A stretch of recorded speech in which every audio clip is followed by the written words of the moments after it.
যারা পিএসসি বাংলার পরীক্ষায় বসবে তাদের জন্য সিলেবাসের অন্তর্গত সত্যেন্দ্রনাথ দত্তের উপর বেশ কিছু গুরুত্বপূর্ণ প্রশ্ন নিয়ে আজকে হাজির হয়েছি। তো তোমরা এই পরীক্ষাটি দাও, নিজেদের প্রস্তুতি কতখানি হচ্ছে তা একবার দেখে নাও।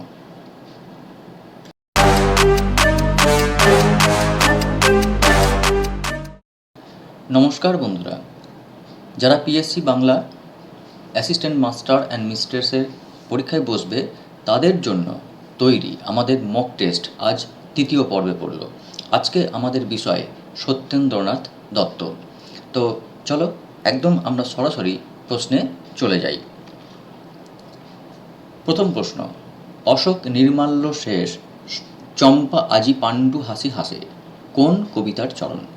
উদ্ধৃত চরণটি নিম্নোক্ত কবিতাগুলির মধ্যে কোন কবিতায় পাওয়া যায়? চম্পা, জোনাকি, ছায়াচ্ছন্না এবং গ্রীষ্মের সুর। চারটি অপশানের মধ্যে তোমরা বেছে নাও কোন অপশানটি সঠিক বলে তোমাদের কাছে মনে হচ্ছে। অশোক নির্মাল্য শেষ চম্পা আজি, চম্পার কথা বলা হয়েছে, তো অনুমান করো। তো চলে যাই সঠিক উত্তরে। সঠিক উত্তর ঘ, গ্রীষ্মের সুর। পরের প্রশ্ন, জগদীশচন্দ্র বসুর সম্বর্ধনা উপলক্ষে লেখা সত্যেন্দ্রনাথ দত্তের কবিতাটি হল মনীষীমঙ্গল, অব্যক্ত, শতবার্ষিকী, বিজ্ঞানাচার্য। জগদীশচন্দ্র বসুর সংবর্ধনা উপলক্ষে লিখেছিলেন কবি সত্যেন্দ্রনাথ দত্ত কোন কবিতা? তোমরা অপশন বেছে নাও। জগদীশচন্দ্র বসুর সঙ্গে অব্যক্ত, জড়িত, বিজ্ঞানাচার্য, কোনটা? দেখা যাক কোনটা সঠিক উত্তর হয়। তো দেখে নিই সঠিক উত্তর। সঠিক উত্তর ক, মনীষীমঙ্গল। চলে যাই পরের প্রশ্নে। গগনেন্দ্রনাথ ঠাকুরের আঁকা চিত্র দেখে সত্যেন্দ্রনাথ দত্ত কোন কবিতাটি রচনা করেন? বন্যাদায়, তাজ, দ্বারকা একাদশী, ইলসে গুড়ি। গগনেন্দ্রনাথ ঠাকুরের আঁকা চিত্র দেখে কবি সত্যেন্দ্রনাথ দত্ত কোন কবিতা রচনা করেন?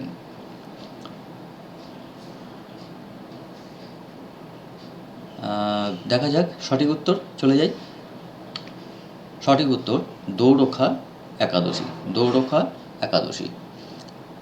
4 নম্বর প্রশ্ন, অক্ষয় কুমার দত্ত সম্পর্কে কবি সত্যেন্দ্রনাথ দত্তের পিতামহ, পিতা, মাতামহ, পিতৃব্য।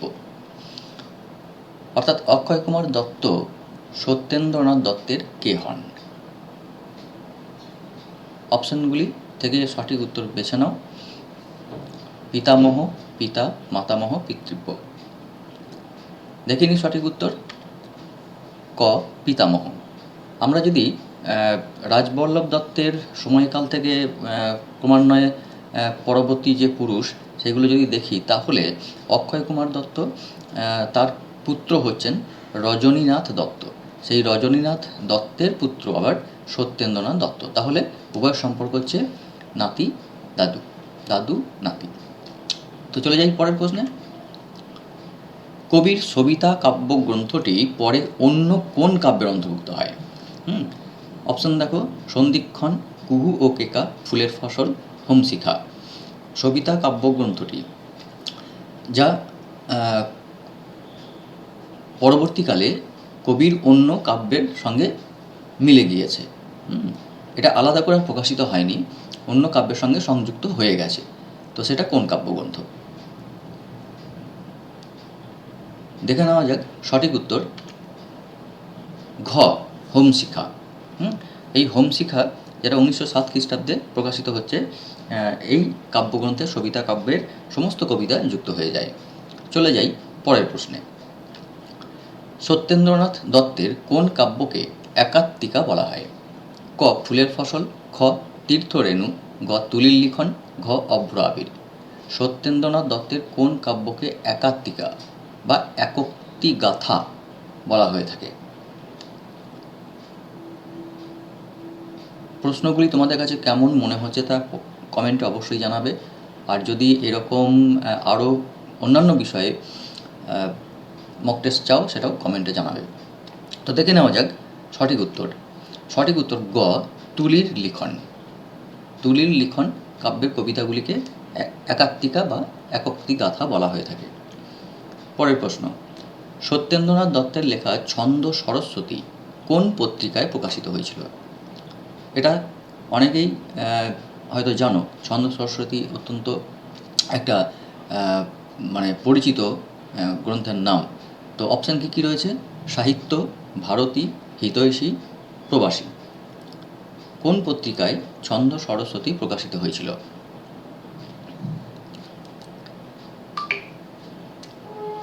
সঠিক উত্তর ভারতী।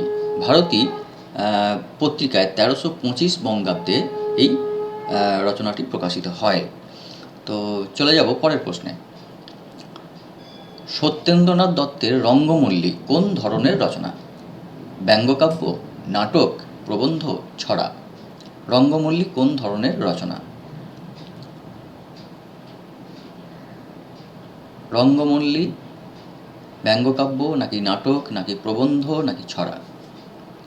তোমাদের যদি এই ধরনের প্রশ্নগুলো ভালো লেগে থাকে বা যদি তোমাদের এখান থেকে নতুন কোনো প্রশ্ন জেনে থাকো তাহলে তা কমেন্টে জানাবে এবং আমার এই প্রয়াসকে একটা লাইক অবশ্যই দেবে। দেখে নেওয়া যাক সঠিক উত্তর। সঠিক উত্তর হলো নাটক। রঙ্গমল্লী একটা নাটক। চলে যাব পরের পেজে। সত্যেন্দ্রনাথ দত্ত বারোয়ারি উপন্যাসের কোন পরিচ্ছেদগুলি রচনা করেন? বারোয়ারি উপন্যাসের কোন পরিচ্ছেদ? এখানে অপশান দেওয়া রয়েছে 25 থেকে 29, 21 থেকে 27, 26 থেকে 28, 29 থেকে 32। বারোয়ারি উপন্যাস যেখানে অনেক কবি সাহিত্যিকরা মিলে একটা উপন্যাস রচনা করছিলেন। তোমরা প্রমোদ চৌধুরীর ক্ষেত্রেও এই প্রসঙ্গটা পেয়ে থাকবে। তো দেখো কোনটি উত্তর হতে পারে? দেখিনি সঠিক উত্তর। সঠিক উত্তর ঘ 29 থেকে 32। বারোয়ারি উপন্যাসের এই পরিচ্ছেদগুলি সত্যেন্দ্রনাথ দত্ত রচনা করেছিলেন। তো আমরা চলে যাব আমাদের পরের প্রশ্নে। সত্যেন্দ্রনাথ দত্তের ডঙ্কা-নিশান উপন্যাসের প্রেক্ষাপটে কোন বংশের কথা আছে? ক সেন বংশ, খ গুপ্ত বংশ, গ নন্দ বংশ, ঘ পাল বংশ। ডঙ্কা-নিশান উপন্যাসের প্রেক্ষাপটে কোন বংশের কথা পাওয়া যায়? এটিকে সঠিক উত্তর কোনটি তোমরা নির্বাচন করো। দেখে নেওয়া যাক সঠিক উত্তর। সঠিক উত্তর হচ্ছে গ নন্দবংশ। তাহলে 10টা প্রশ্ন ছিল। 10টা প্রশ্ন কার কটা সঠিক উত্তর হয়েছে সেই স্কোরটা কমেন্টে অবশ্যই জানাবে। আর এরকম যদি আরও মানে মক টেস্ট চাও, যদি তোমাদের এই মক টেস্টগুলো ভালো লেগে থাকে, তোমাদের কাজে লাগে বা প্রশ্নগুলো গুরুত্বপূর্ণ বলে মনে হয়, তাহলে তা কমেন্টে জানাবে। আর এরপরে আমরা কোন বিষয়ে মক টেস্ট নিতে পারি বা কোন বিষয়ে মক টেস্ট নিলে ভালো হয় তা অবশ্যই কমেন্টে জানাবে। আর ভিডিওটিকে যদি তোমাদের ভালো লাগে, এই প্রশ্নগুলো যদি তোমাদের গুরুত্বপূর্ণ বলে মনে হয়, তাহলে লাইক এবং কমেন্টের মাধ্যমে তা অবশ্যই জানাবে। আর যদি চ্যানেলটি নতুন ভিজিট করে থাকো তাহলে অবশ্যই চ্যানেলটিকে সাবস্ক্রাইব করে নেবে। ধন্যবাদ।